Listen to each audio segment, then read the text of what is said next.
Saudaraku, dalam kesempatan ini kita masuk ke hikmah yang kelima, masih dalam kitab Al-Hikam karangan Syekh Ibnu Athaillah As-Sakandari.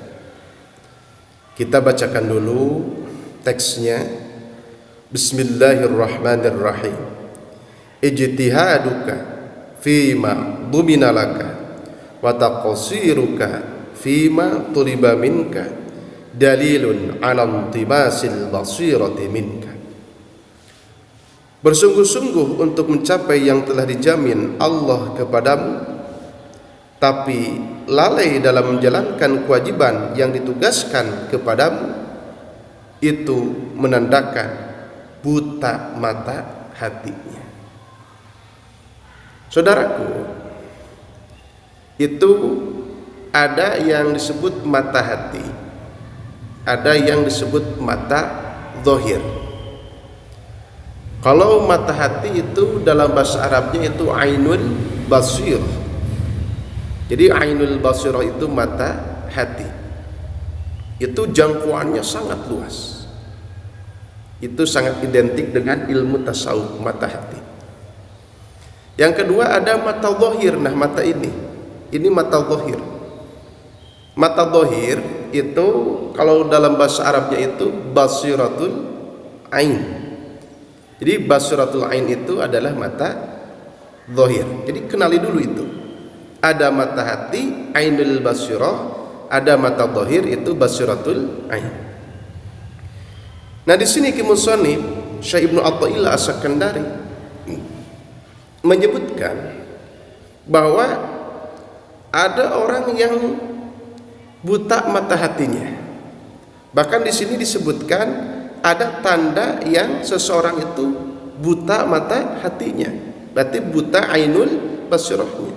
Bukan mata ininya tapi mata hatinya. Nah, orang yang bagaimana? Orang yang gegabah, yang ceroboh dalam melaksanakan perintah dari Allah, tetapi sungguh-sungguh dalam sesuatu yang sudah ditanggung jawab oleh Allah. Terbalik. Seharusnya itu kan sungguh-sungguh dalam sesuatu hal yang diperintahkan, ditugaskan, diinstruksikan Allah Subhanahu wa ta'ala. Apa? Ibadah, taat, takwa itu. Makanya supaya mata hati kita tidak buta, Syekh Ibnu Athaillah memberikan keilmuan kepada kita berupa hikmah yang sungguh luar biasa, hikmah yang sangat mendalam. Ini orang kalau tidak ngaji ini sulit memahami. Makanya saya ini cuma memberikan jalan. Nanti teman-teman atau saudaraku itu ngaji di tempat masing-masing oleh gurunya masing-masing. Itu kitab Hikam itu kan di mana-mana, silahkan ngaji. Nah, ketika seseorang itu ceroboh, gegabah dalam perintah Allah Subhanahu wa ta'ala, maka itu tandanya adalah tandanya buta mata hatinya. Jadi jangan terbalik. Terhadap sesuatu yang sudah ditanggung jawab oleh Allah kita sungguh-sungguh, tetapi dalam perintah Allah kita ceroboh. Jangan seperti itu. Justru kita laksanakan tugas sebaik-baiknya itu. Karena yang sudah ditanggung jawab oleh Allah Subhanahu wa ta'ala itu nanti ngalir sendiri. Itu ngalir sendiri itu. Ada dalam ayat Al-Qur'an, A'udzubillahi minasyaitonir rajim. Bismillahirrahmanirrahim. Wa may yattaqillaha yaj'al lahu makhrajan wa yarzuqhu min haitsu la yahtasib. Barang siapa bertakwa kepada Allah Subhanahu wa ta'ala, maka dia akan diberi solusi dan diberi rezeki yang tidak disangka-sangka. Kalau orang awam atau anak kecil, itu yang dipikirkan sampai bingung, sampai pusing, itu memikirkan makhrajan, solusi, dan memikirkan min haitsu la yahtasib. Tapi justru orang profesional, orang dewasa, orang paham akan suatu pekerjaan, orang yang paham tentang ibadah, justru yang beliau pikirkan adalah wa mayattaqillahnya.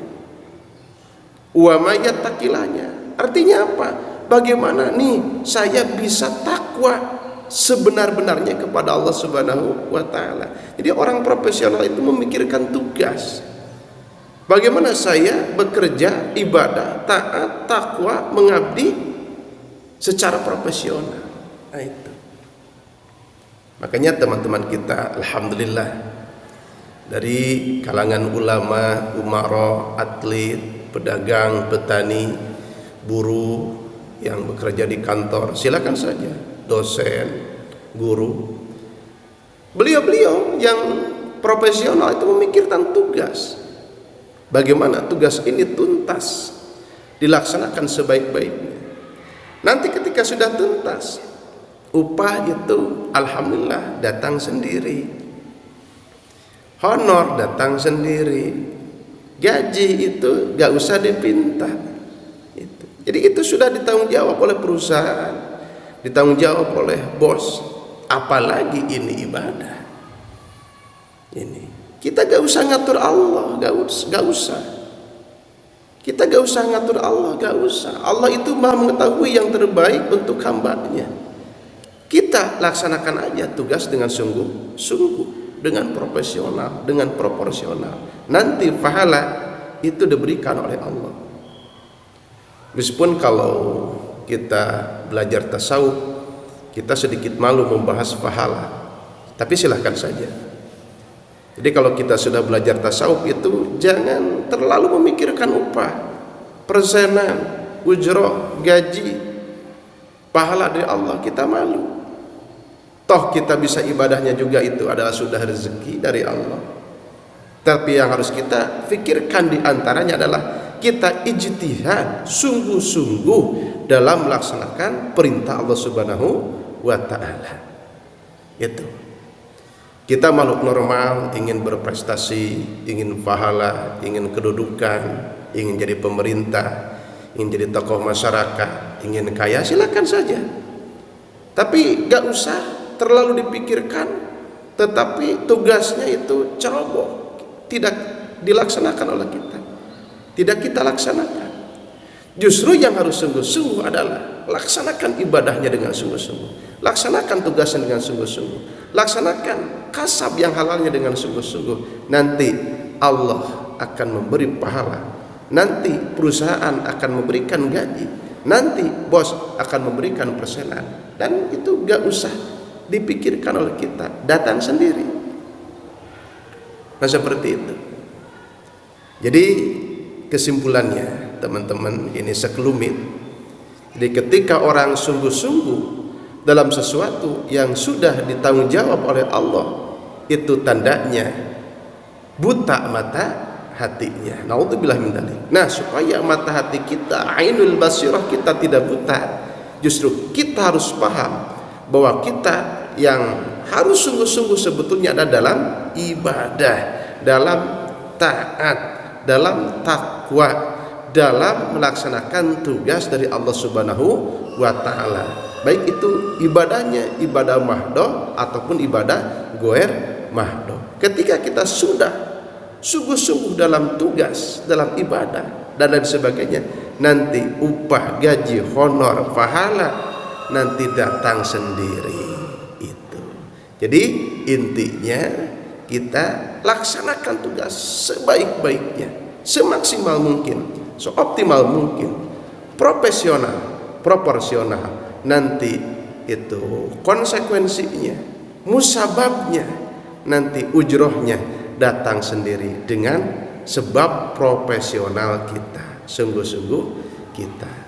Semoga pernyataan dari saya, saudaraku, meskipun sedikit dan sekelumit, menjadi kemanfaatan. Dan jangan lupa silakan ngaji kitab Al-Hikam di tempatnya masing-masing supaya kita lebih mantap, karena penjelasan ini cuma sedikit, sekelumit dan sebentar, padahal dalam kitabnya itu sangat panjang dan luas. Ini memerlukan beberapa jam untuk menjelaskan ini, tetapi ini semoga menjadi jalan kepada semuanya kita semakin cinta kepada Allah, kita mengenal tasawuf untuk mendekatkan diri kepada Allah, dan cita-cita tertinggi kita yaitu al-wusulu ilallah, sampai kepada Allah. Mohon maaf atas segala kekurangan dan kesalahan. Wallahu muwaffiq ila aqwamit thoriq. Wassalamualaikum warahmatullahi wabarakatuh.